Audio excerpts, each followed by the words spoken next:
Yes. So the next one is arithmetic progression. So we are on the fifth chapter now.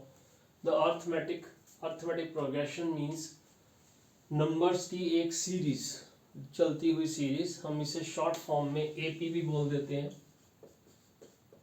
Arithmetic progression, चलती हुई series, लगातार बढ़ते हुए numbers. तो ये हमारे पास कुछ नंबर्स लिखे हुए हैं जो लगातार इंक्रीज हो रहे हैं, इन्हें हम कहते हैं इनफाइनाइट एपी। Infinite AP. अगर ये नंबर यहीं पे फिनिश हो जाए, ये डॉटेड लाइन ना हो, तो हम इन्हें क्या कहेंगे? Finite AP.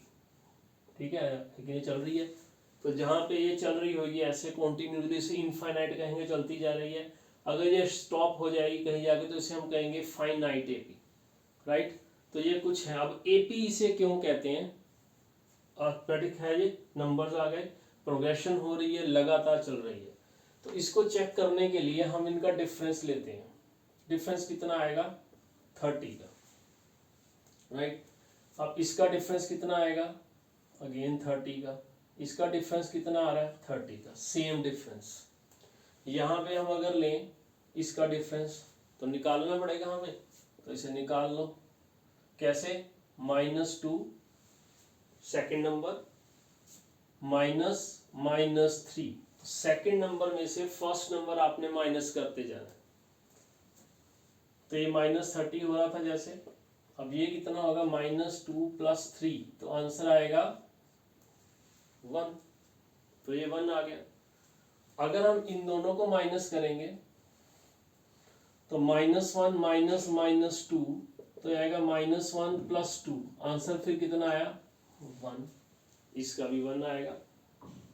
तो डिफरेंस क्या आ रहा है? 1। इस केस में इसमें देखो डिफरेंस, -1.5 माइनस -1.0 -1.5 + 1, तो 0.5 नेगेटिव में।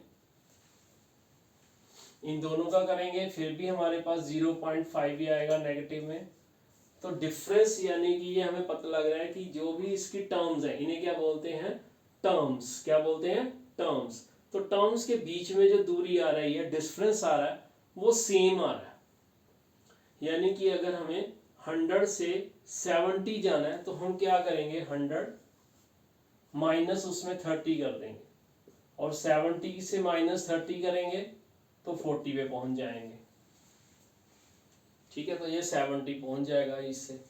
तो इसलिए सेम नंबर सब्ट्रैक्ट होता जा रहा है या सेम नंबर ऐड होता जा रहा है, तो वो भी हम यहाँ से निकाल सकते हैं। देखो सेम नंबर ऐड हो रहा है, बट इस केस के अंदर 2 है डिफरेंस, इनका डिफरेंस 6 है, तो ये फर्क पड़ गया। डिफरेंस इज नॉट सेम, तो ये एपी नहीं है। बाकी सभी एपी में आएंगे क्योंकि उनका डिफरेंस सेम आ रहा है। इनका डिफरेंस करके देख लो, 3 + √2 -3 कट गया, √2 आ गया। इसका डिफरेंस 3 + 2 √2 -3 -√2, 3 3 कैंसल, माइनस होके फिर √2 आ गया। तो कहने का मतलब है, जो डिफरेंस किसी भी टर्म्स के अंदर सेम आ जाए, तो उसे हम कहते हैं अरिथमेटिक प्रोग्रेशन। अब इस अरिथमेटिक में से हम एक अरिथमेटिक प्रोग्रेशन लेते हैं, -3 -2 -1 0 एंड सो ऑन। अब इसमें कुछ टर्म्स हमें पता होनी चाहिए। यह है सबसे पहली टर्म, इसे हम बोलते हैं फर्स्ट टर्म। तो फर्स्ट टर्म को रिप्रेजेंट करते हैं फर्स्ट अल्फाबेट से ए। तो ए की वैल्यू आ गई हमारे पास -3। इसके बाद इसका डिफरेंस कैसे निकालेंगे? d = -2 -3, तो -2 + 3 1 आ गया। तो ये डिफरेंस आ गया, इसका ध्यान रखना, माइनस का ये मिस्टेक करवाता जाता। तो 1 आ गया, डी की वैल्यू 1 आ गई, तो 1 इसमें से फिनिश होता जा रहा है। तो ए आ गया, डी आ गया।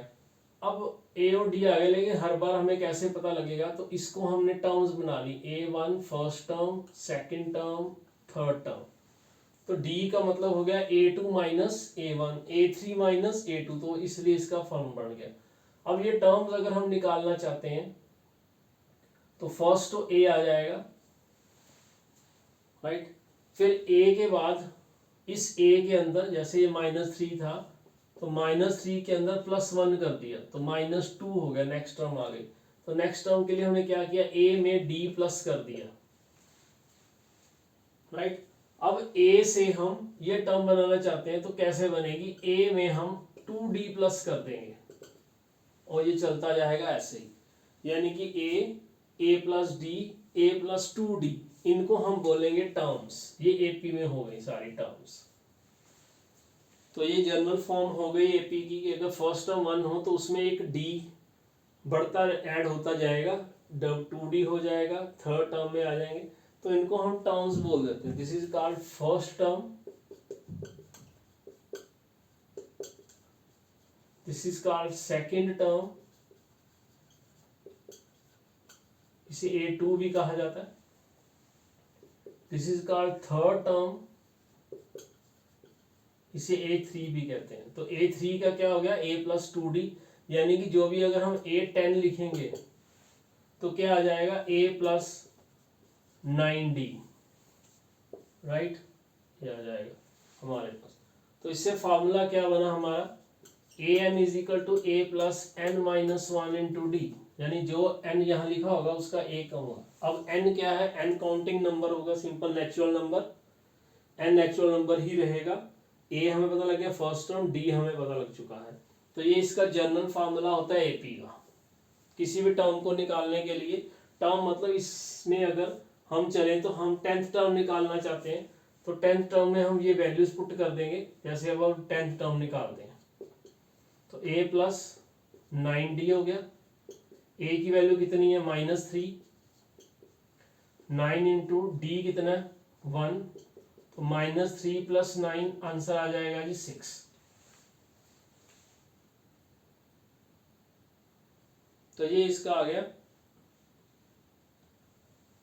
10th टर्म, इसकी ये आ जाएगी, राइट। तो इस तरीके से हमें ये क्वेश्चंस सॉल्व करने हैं। तो इसमें अगर हमें चेक करना है कि कोई AP है कि नहीं है तो उसके लिए हम क्या करेंगे, D चेक करेंगे, यानी कि डिफरेंस चेक करेंगे A2 माइनस A1 का और A3 माइनस A2 का, या A4 है हमारे पास तो A4 माइनस A3 का। तो एक टर्म पीछे का डिफरेंस, अगर ये सारे डिफरेंस सेम आ गए, इनका आंसर सेम आया तो AP है, अदरवाइज नहीं है AP। तो इस तरीके से हम AP का पता कर सकते हैं AP है कि नहीं। और अगर कोई AP हो तो उसमें फर्स्ट टर्म कॉमन डिफरेंस इस तरीके से निकाला जाता है। अगर उसकी कोई टर्म निकालनी है तो ये रही इस फार्मूले से, और टर्म इसकी ऐसे लिखी जाती है, राइट। तो नेक्स्ट हम इसके कुछ क्वेश्चन सॉल्व करेंगे।